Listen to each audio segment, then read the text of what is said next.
दोस्तों, आज भी जब आप नई दिल्ली रेलवे स्टेशन पर रात को होते होंगे तो स्टेशन की सुंदरता को कैप्चर करने के लिए एक सेल्फी जरूर लेते होंगे और उसे बड़े प्यार से सोशल मीडिया पर पोस्ट करते होंगे।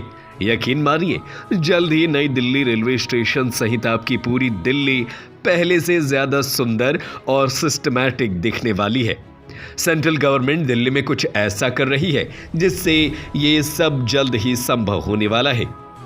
हमारे देश के एक्स राष्ट्रपति डॉक्टर अब्दुल कलाम ने अपनी एक प्रसिद्ध किताब रिवॉल्यूशन 2020 में देश की कई प्रॉब्लम और उसके सॉल्यूशन पर इन डेप्थ डिस्कस किया था।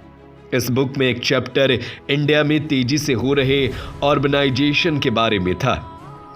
कलाम साहब मानते थे कि इंडिया तेजी से एम्बिशियस हो रहा है और एम्बिशियस इंडिया शहरों में तेजी से माइग्रेट कर रहा है। गांव से शहर आ रहे लोगों को शहर में अच्छी अपॉर्चुनिटी मिले, इसके लिए शहरों का रीडेवलपमेंट और रिजुवनेशन जरूरी है। तो आइए दोस्तों, इस वीडियो में हम आपको देश की राजधानी दिल्ली को और ज्यादा डेवलप, सुंदर और सिस्टमैटिक बनाने के लिए जो इंफ्रास्ट्रक्चर प्रोजेक्ट चल रही हैं उसके बारे में बताते हैं। दोस्तों, वैसे तो दिल्ली हमारे देश का दिल है, फिर भी दिल्ली में रहते हुए हमारे मन में दो कसक तो जरूर रहती है, जिसमें एक है ट्रैफिक जाम और दूसरा पॉल्यूशन का घुटन। ये दो प्रॉब्लम हमारी चांद जैसे सुंदर दिल्ली पर मानो दो धब्बे हैं। सेंट्रल गवर्नमेंट ने हमारे दिल्ली में कुछ ऐसी परियोजनाएं शुरू की हैं जिससे ट्रैफिक जाम और पॉल्यूशन के प्रॉब्लम का लॉन्ग टर्म सॉल्यूशन हो सकता है। तो आइए एक एक करके इन प्रोजेक्ट के बारे में बात करते हैं। दोस्तों, दिल्ली में चल रहा सबसे बड़ा प्रोजेक्ट है दिल्ली मुंबई एक्सप्रेसवे। इसके बनने के बाद 12 घंटे में दिल्ली से मुंबई तक का सफर किया जा सकता है। यह भारत का सबसे लंबा एक्सप्रेसवे होगा। अगले ही साल इस एक्सप्रेसवे का काम पूरा हो जाएगा। दिल्ली में देश का पहला इलेक्ट्रिक हाईवे भी बन रहा है।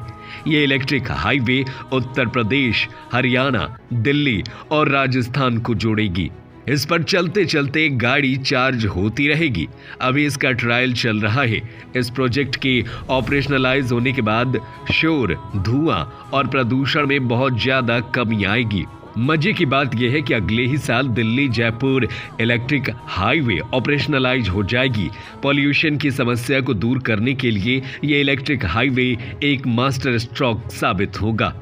इसके अलावा दिल्ली में एक ईस्ट वेस्ट कॉरिडोर भी बनाया जा रहा है जो आनंद विहार को जखीरा से जोड़ेगी। इस परियोजना की लागत 20,000 करोड़ रुपए बताई जा रही है। प्रोजेक्ट के पूरा होने के बाद सरकारी बसों को एक कॉरिडोर मिल जाएगा जिससे पैसेंजर को जाम और पॉल्यूशन से मुक्ति मिल जाएगी। दोस्तों, दिल्ली के आसपास बहुत सारे छोटे छोटे शहर हैं। यहाँ से बड़ी संख्या में लोग दिल्ली आकर काम करते हैं। इन लोगों के लिए ही डेडिकेटेड है Delhi Meerut rapid rail project. 83 kilometre लंबी इस semi high speed rail corridor के बनने के बाद मेरठ से दिल्ली आना बहुत ही सुविधाजनक हो जाएगी। इसके बनने के बाद लोग अपनी निजी कार के बदले ट्रेन से ट्रैवल करना पसंद करेंगे, जिससे प्रदूषण और जाम में कमी आएगी। नई दिल्ली रेलवे स्टेशन का रीडेवलपमेंट भी जल्द ही शुरू होने वाला है। इस वर्ल्ड क्लास रेलवे स्टेशन पर एयरपोर्ट जैसी सुविधा होगी और ये पहले से ज्यादा बड़ा होगा। इसके तहत यात्रियों को ट्रैफिक जाम की प्रॉब्लम से बचने के लिए 7 नए ओवरब्रिज बनाए जाएंगे। देश की दूसरी बुलेट ट्रेन परियोजना Delhi Banaras bullet train project पर भी काम जारी है। 950 किलोमीटर लंबे इस रेल परियोजना की लागत 1,71,000 करोड़ रुपए बताई जा रही है। इसके बनने के बाद दिल्ली और बनारस के बीच फास्टेस्ट कनेक्टिविटी इंश्योर हो जाएगी। दोस्तों, इसके अलावा आपने सेंट्रल विस्टा प्रोजेक्ट के बारे में सुना ही होगा। इसके तहत संसद भवन, प्रधानमंत्री आवास, राष्ट्रपति आवास, उपराष्ट्रपति आवास, मंत्रालयों के ऑफिस और सचिवालय बनाए जा रहे हैं। 20,000 करोड़ के इस प्रोजेक्ट में एक अंडरग्राउंड मेट्रो ट्रेन भी चलाई जाएगी। हमारे देश में स्पोर्ट्स इंफ्रास्ट्रक्चर की बहुत ही कमी रही है, इसलिए एक स्पोर्ट्स कॉम्प्लेक्स द्वारका सेक्टर 19 में बनाया जा रहा है। इस इंटरनेशनल स्पोर्ट्स कॉम्प्लेक्स में टूरिज्म और एंटरटेनमेंट का भी प्रॉपर ध्यान रखा जा रहा है। इसमें होटल, कन्वेंशन सेंटर और रिटेल मार्केट की भी सुविधा रहेगी। दोस्तों, भारत सहित दुनिया की इकॉनमी अभी धीमी ग्रोथ रेट के चैलेंज से जूझ रही है। अभी परसों ही वर्ल्ड बैंक ने कहा कि ग्रोथ रेट बढ़ाने के लिए प्राइवेट इन्वेस्टमेंट को बूस्ट करना होगा। दुनिया भर में तमाम प्रयासों के बावजूद भी प्राइवेट इन्वेस्टमेंट नहीं बढ़ रहे हैं।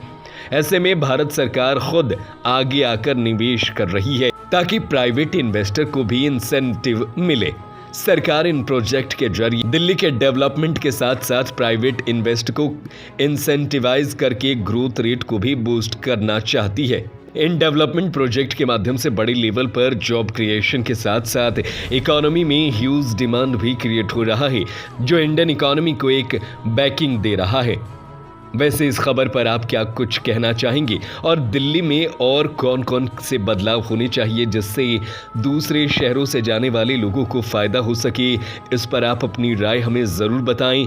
देश और दुनिया की ऐसी ही इंटरेस्टिंग खबरों को जानने के लिए हमारे चैनल को सब्सक्राइब करें। जय हिंद, जय भारत।